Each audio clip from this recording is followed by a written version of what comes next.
Дорогие друзья, я приветствую вас из солнечной Испании. Благодарю всех за интерес к моему каналу. Спасибо за лайки и комментарии. И, как всегда, отдельное спасибо моим постоянным зрителям за поддержку. Спасибо, друзья! Поздравляю всех с прошедшими праздниками. И сегодня поговорим о беженцах. У меня новости для ищущих убежище. Финляндия внесла поправки в закон о беженцах.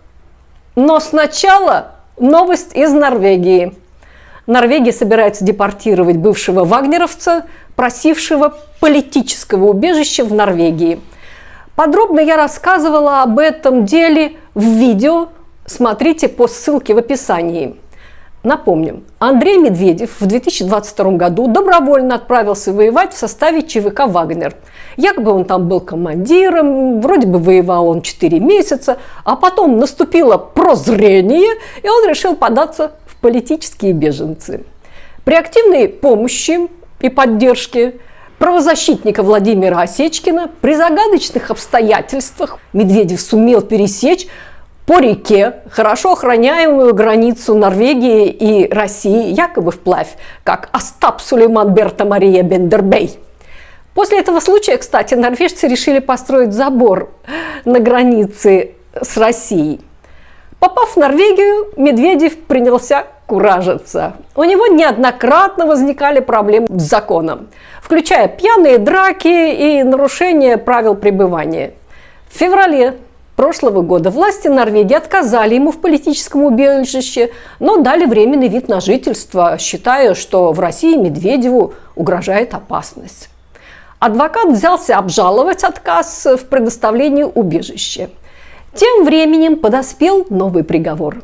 В июне прошлого года Медведев был приговорен к 120 дням тюрьмы за избиение подруги и нападение на бармена, отказавшего Медведеву, бывшему пьяным, налить еще.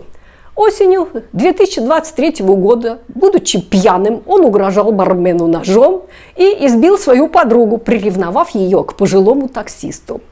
Приговор был вынесен в июне, но, по всей видимости, там подавались апелляции, и поэтому Медведев продолжал гулять на свободе.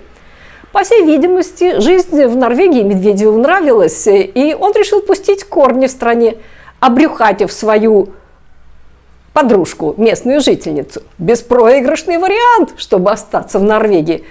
Чать не извергишь, норвежцы, не разлучат отца и ребенка. И вот новое известие. Крестный отец Медведева, Владимир Осечкин, рассказал, что Медведева приговорили к 120 суткам заключения за насилие над норвежским гражданином. Но не стал говорить, что там учтено и избиение его норвежской подруги. Далее со слов Осечкина. Приговор суда вступил в законную силу, и Медведева заключили в тюрьму довольно мягкого содержания в 100 километрах от Осло, куда он сам явился для отбытия наказания. Но через несколько дней что-то, непонятно что. Поскользнулся, так. Потерял сознание, так. Очнулся, гипс, все. Что-то случилось с браслетом. Вот упал браслет. Медведев отнес его охране. Тут же приехал воронок полицейский и отвезли Соколика в тюрьму строгого содержания, где Медведеву сообщили, что ему отказано в продлении вида на жительство, и власти Норвегии приняли решение о депортации Медведева на родину, потому что ЧВК «Вагнер» прекратил свое существование, Уткина нет, Пригожина нет, и Медведеву, соответственно, никаких угроз нет. Бери шинель, езжай домой. Узник разволновался и срочно позвонил Осечкину, рассчитывая на помощь. Осечкин рассказал, что за 2 года в Норвегии Медведев старался адаптироваться, но сложный характер и обстоятельства, и посттравматический синдром помешали ему это сделать. Однако не помешали нарубить дров в Норвегии и попасть в тюрьму.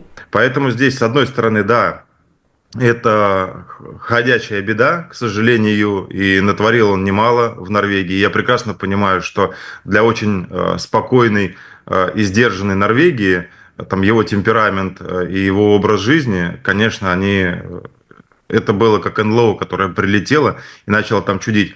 Но с другой стороны, мы точно так же понимаем, что в случае передачи его в Россию, ну, либо его сделают рупором пропаганды в самом лайтовом варианте, если он им в этом случае понадобится, а могут отомстить, и это будет, может быть, пожизненный срок лишения свободы, а может быть, и та же самая какая-нибудь там кувалда.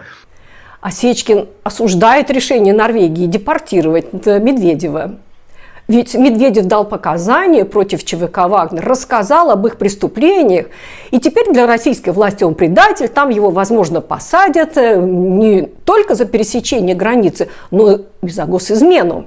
Да и бывшие вагнеровцы могут по-недоброму встретить сослуживца. Теперь адвокат готовит очередную апелляцию, чтобы убедить норвежский суд проявить гуманность и отменить решение о депортации. Запасаемся попкорном, ждем продолжения этой Санта-Барбары. А теперь перенесемся в Финляндию. Миграционная служба Финляндии Мигри сообщила, что со 2 января этого года международная защита становится временной, а сроки разрешений сокращаются до минимума в соответствии с законодательством ЕС. Убежище и продление статуса беженца теперь предоставляются на 3 года вместо прежних 4. Первое разрешение выдается на год, а продление на 2 года. Дополнительная защита предоставляется, если лицо подвергается угрозе смертной казни, пыток или насилия в своей стране.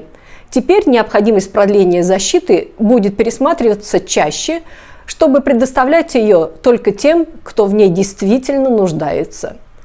Согласно поправкам, защита не предоставляется или аннулируется, если лицо признано угрозой для общества, национальной безопасности Финляндии или, например, осуждено за особо тяжкое преступление. Лицу, утратившему статус защиты, выдается временное разрешение на пребывание на 1 год, если его невозможно выдворить из страны из-за запрета на высылку. Основанный на международных соглашениях и законодательстве ЕС запрет на высылку гласит, что никто не может быть возвращен в регион, где ему грозит смертная казнь, пытки, преследование или другое бесчеловечное или унижающее человеческое достоинство обращение. Министр внутренних дел Мари Рантанен, партия «Истинные финны», прокомментировала изменения в законе, заявив: «Политика имеет значение. Статус защиты может быть аннулирован у лиц, совершающих преступления или угрожающих безопасности, что облегчит их депортацию». На этом, друзья, у меня все, но прежде чем попрощаться, приглашаю вас заглянуть в Марбелью. Благодарю за внимание и до новых встреч. Всем пока!